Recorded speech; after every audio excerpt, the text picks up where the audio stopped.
6 గ్యారెంటీల పేరు చెప్పి అధికారంలోకి వచ్చిన కాంగ్రెస్ పార్టీ వాటి అమలులో విఫలమైందని సిపిఎం రాష్ట్ర కార్యదర్శి జాన్ వెస్లీ అన్నారు. జనగామ జిల్లా స్టేషన్ గన్పూర్ డివిజన్ కేంద్రంలోని మా గార్డెన్లో సిపిఎం పార్టీ మండల కార్యదర్శి మునిగల రమేష్ అధ్యక్షతన ఏర్పాటు చేసిన మీడియా సమావేశంలో సిపిఎం రాష్ట్ర కార్యదర్శి జాన్ వెస్లీ, సిపిఎం రాష్ట్ర కార్యవర్గ సభ్యులు ఎండి అబ్బాస్, జిల్లా కార్యవర్గ సభ్యులు మోకు కనకారెడ్డి మాట్లాడారు. గత బీఆర్ఎస్ ప్రభుత్వం డబుల్ బెడ్రూమ్ ఇళ్లలో రేషన్ కార్డులు, దళిత బంధులో విఫలమైందని తెలిపారు.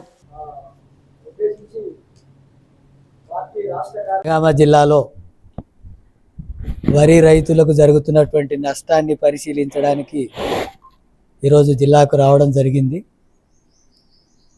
రాష్ట్ర ప్రభుత్వం ఎన్నికలకు ముందు ప్రజలకు ఇచ్చినటువంటి వాగ్దానాలు అమలు చేసే దాంట్లో ఈ సంవత్సరం పాలనలో పూర్తిగా విఫలమవుతుంది.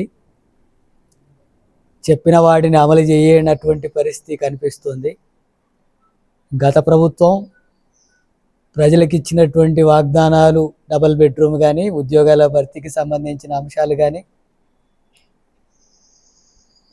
వాటి సమస్యలు పరిష్కరించకపోవడం ఫలితంగా ప్రజల్లో వ్యతిరేకత వచ్చి కాంగ్రెస్కి అధికారం ఇచ్చారు. కాంగ్రెస్ అధికారంలోకి వచ్చి సంవత్సరం అయినా సరే తాను ఇచ్చినటువంటి 6 గ్యారెంటీలు అమలు జరగడం లేదు. రైతుల రుణమాఫీ చేస్తామని ఇప్పటికీ 10,000 కోట్ల రూపాయల వరకు ఇంకా ఇవ్వలేదు.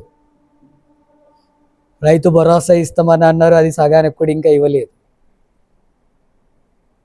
కౌలు రైతులని ఆదుకుంటామని చెప్పారు, కౌలు రైతుల సమస్యను గురించి మాట్లాడడం లేదు ప్రభుత్వం. అట్లాగే వ్యవసాయ కూలీలకు 12,000 రూపాయల చొప్పున ఇస్తామని చెప్పి అన్నారు, ఆ ఊసే ఎత్తడం లేదు. అట్లాగే ఉద్యోగాల భర్తీకి సంబంధించినటువంటి చర్యలు తీసుకుంటామన్నారు.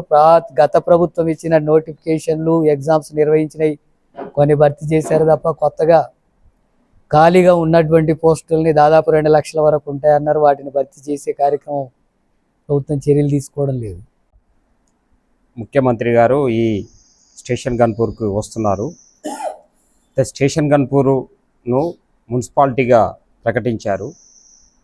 మున్సిపాలిటీగా ప్రకటించడం వలన ఇక్కడ ఇప్పటి వరకు ఎలాంటి అభివృద్ధి నిధులైతే ఇచ్చినటువంటి స్థితి ఏమీ లేదు.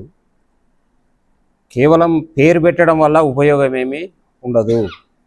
అందుకనే ఈ మున్సిపాలిటీకి మీరు మొదటిసారిగా వస్తున్నారు కాబట్టి స్టేషన్ గన్పూర్ మున్సిపాలిటీ అభివృద్ధికి మీరు ఏ రకమైనటువంటి నిధులు ఇవ్వబోతున్నారు అనేది స్పష్టంగా ఒక ప్రకటన చెయ్యాలి అని చెప్పి సిపిఎం పార్టీగా మేము డిమాండ్ చేస్తున్నాం.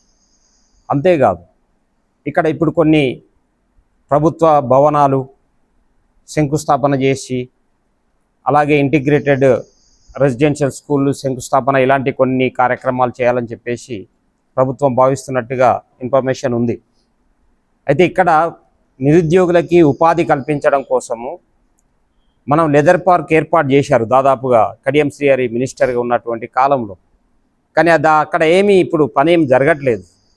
అంటే ఈ స్టేషన్ గన్పూర్ కానీ, జనగామ జిల్లాలో కానీ ఉపాధి అవకాశాలు పెంచడానికి మీరు ఏం చేయబోతున్నారు, ఎలాంటి చర్యలు తీసుకుంటారు అనేటువంటిది కూడా ఒక ప్రకటన ఇక్కడ నిరుద్యోగులకి ఏదో ఒక ఎస్టాబ్లిష్మెంట్ కంపెనీనో లేకుంటే ఏదాన్ని పరిశ్రమకు సంబంధించినటువంటిది కూడా ఇక్కడ ప్రయత్నం చేయాలి. అది కూడా ముఖ్యమంత్రి గారు ఒక ప్రకటన చేస్తే బాగుంటుందని చెప్పేసి మేము డిమాండ్ చేస్తున్నాం. జిల్లా మొత్తం జనగామ జిల్లాలో ఈరోజు ఏ రైతును కదిలించినా కన్నీళ్ళే కనపడుతున్న విషయం మనందరం కూడా చూస్తున్నాం.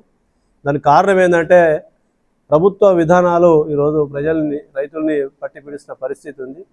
ఈ 12 మండలాలకు సంబంధించిన దానిలో దేవాదుల ప్రాజెక్టు ఏదైతుందో గత బీఆర్ఎస్ ప్రభుత్వం 10 సంవత్సరాలు మనకు నిధులు ఇవ్వలేదు. కనీసం దేవాదుల ప్రాజెక్టును పట్టించుకునేటువంటి పరిస్థితి ఉంది. గత ప్రభుత్వం ఏదైతుందో, గతంలో ఉన్నటువంటి ప్రభుత్వం 8 రిజర్వాయర్లు మన జనగామ జిల్లాలో నిర్మాణం చేసారు. ఆ రిజర్వాయర్లు నింపి మనకి ఇక్కడ చెరువు కుంటల ద్వారా నీళ్ళు అందించారు. దాంట్లో గత ప్రభుత్వం నిర్లక్ష్యంగా ఉంది. ఈ కాంగ్రెస్ ప్రభుత్వం వచ్చిన తర్వాత 16 నెలల నుంచి అదే పరిస్థితి కొనసాగుతుంది. ఈ ప్రభుత్వ నిర్లక్ష్య వైఖరి వలన ఈరోజు చెరువు కుంటలు నిండలేదు, రిజర్వాయర్లో నీళ్ళు లేవు. రేపు ఇదే పరిస్థితి కనుకుంటే మేలో గ్రామాల్లో మంచినీళ్ళు కూడా దొరికినటువంటి పరిస్థితి వస్తుంది.